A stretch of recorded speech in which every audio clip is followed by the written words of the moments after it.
Yeah. So now we're gonna switch it over to running backs, and it's so funny that the Lions are getting so much love from our list because I have a Lion as one of the first running backs I would pick. Jahmyr Gibbs has the potential to be extremely explosive. They picked him really high. He didn't run through the tackles the best at Alabama, but he was an explosion waiting to happen every time he touched the ball, especially on the outside. And he is the Alvin Kamara prototype at running back. You could honestly say he plays receiver. I was looking at one clip of him in training camp. I think it was yesterday. It was that I linebacker know looked what you're talking lost. about. That linebacker looked real lost.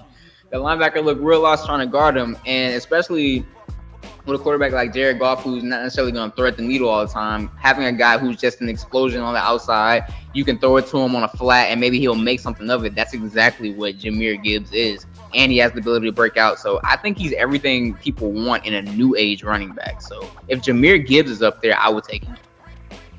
And just like how you went with a rookie running back, I have to support my rookie running back. And honestly, now this is your bona fide, like, if you got a round one pick and you got the first, second, third, fourth, you got to get Bijan Robinson. This is the definition of a do-it-all, best prospect since Saquon Barkley. What the Falcons are going to try to do in this offense, they're going to line him up everywhere. I've seen training camp clips of Bijan Robinson against Mike Hughes, who's a cornerback, and he's breaking him down, out route, snag. This man making Troy Anderson looking lost, making Caden Ellis looking lost. I mean, granted, it's this linebackers. You probably never even heard of them, but still, he's running routes like a receiver. So he's gonna get touches. He's gonna get in the end zone. Whether it's him getting handoffs, whether it's him getting jet sweeps, whether it's him lining out in the slot, Bijan Robinson is going to be the Falcons' offense. So definitely pick him up with your pick ASAP. I think Bijan Robinson, when it's all said and done, will probably be the second best player in that draft, just from potential wise. I think the Falcons definitely made the right move on picking him, and I'm honestly interested of what he'll look like on the outside because he didn't really do that a lot in college. I mean, Texas kind of leaned on him a whole lot to kind of do just a little bit of everything, especially run the ball. But it'll be interesting seeing him out there in the flats versus other cornerbacks and things like that. So I don't hate that pick at all either. My second pick is Christian McCaffrey. Yes, Christian McCaffrey can be on and off with the injury bug a little bit, but this is an absolute freak athlete. This is someone who plays in an offense where it's literally predicated on how many different ways can we run the ball and how many ways can we get to Christian McCaffrey. This is a guy who completely changed the 49ers' fate once he got traded to him, and they looked like a contender when he was on there. This is also a guy who ran for a touchdown, caught a touchdown, and passed for a touchdown all in one game. So this is someone who has the ability to get really crazy. And like I said, when I was talking about Jahmyr Gibbs, prototype running back, because he can be put in other places. He might be lined up in the slot one time. He could be in the backfield. He could be throwing the ball. You don't know what Christian McCaffrey is going to do. So Christian McCaffrey, if he's there, that's a person you have to pick. Yeah, for sure. Kyle Shanahan's going to make sure that he gets the rock in very creative ways and very simple, easy ways. And there's a lot of weapons on San Francisco, so Christian McCaffrey is definitely a must pick up for sure. We agree there. Mine is kind of a sleeper pick, and it's really just going to be predicated on if he can stay healthy because that's been his MO his whole career, and that's Rashad Penny. I believe that Rashad Penny in Philly, with, like you made the point before, the reason why the running back position has been quote-unquote like dying is because the RPO. It's because of these mobile quarterbacks, and that split second that the defense has to think about something. Running back's already gone.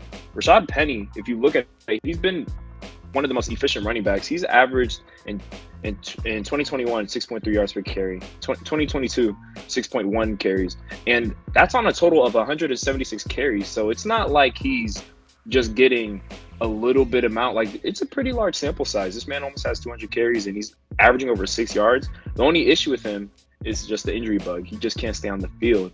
But Philly, behind that dominant O-line, on that really talented offense, one of the most talented offenses in the league, even though DeAndre Swift is there, I think Rashad Penny could be that primary back for them, and DeAndre Swift be kind of that Alvin Kamara-ish, Jahmyr Gibbs-ish, pass-catching type of running back. So if he can stay healthy, I do think Rashad Penny, when it comes down to later rounds, don't sleep, pick him up.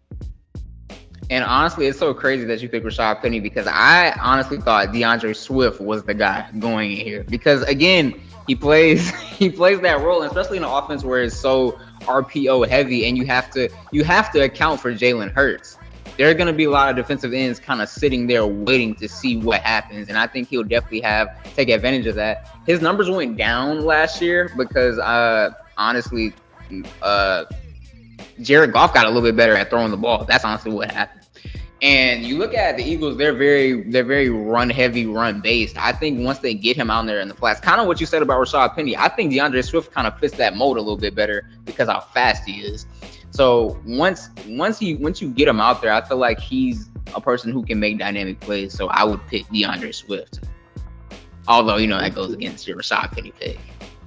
Interesting. I mean, we'll see by the end of the season how it goes, because I wouldn't be surprised if Swift kind of takes over as that starting role, yeah. Mm-hmm.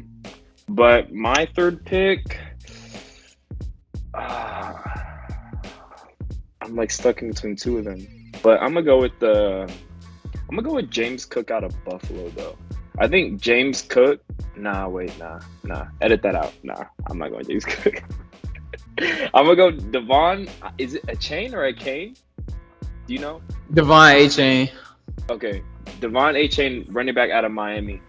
One thing about Miami, they have speed on offense. That is their MO. So it's really a track meet out there. It's so many fast people. It's so many fast people on that team. Like they still have Raheem Mostert in the backfield, but the reason why I went with Devon over James is I think Devon has a higher chance of getting on the field because Raheem Mostert, even though I used to be a fan of him, well I still am, but it's just age is kind of getting up to him. He hasn't been able to stay on the field, and Jeff Wilson is okay, but he's also injury prone as well. I do think that the opportunities for him is wide open, and he's one of the fastest running backs in the league already. And when he gets on the field, I could definitely see him taking advantage of an open field, like spacing. I think that Tyreek Hill and Jalen Waddle will open them on the field alone is going to open up a lot for already fast teams. So I think that if you really just want to take a chance on a true low risk late running back pick, he may be your Tyler Algier from last year. So yeah, that's not a bad pick at all. And so, yeah, that's honestly our go-to fantasy pick. We honestly might make a fantasy league. If you want us to make that fantasy league, definitely comment down below. And that's going to wrap up our episode. Do you have anything to say? Definitely, let's make that fantasy league, y'all. Y'all let us know in the comments, bruh. Let us know whether you want ESPN or whatever fantasy y'all use, bro. Let us know. And if you're trying to buy in, let's make it happen. Make it a little interesting. Definitely put some money down. We ready for it. And honestly, this channel is down for anything. Madden is about to come out as well. If you would like to see a little bit of that, if you would like to see me beat Madden, Koa in Madden. That's never. It would never happen. That would be something that can be seen. If y'all want us to do that, with pleasure. You know what I'm saying? So that's gonna end up our episode. Dirty South out.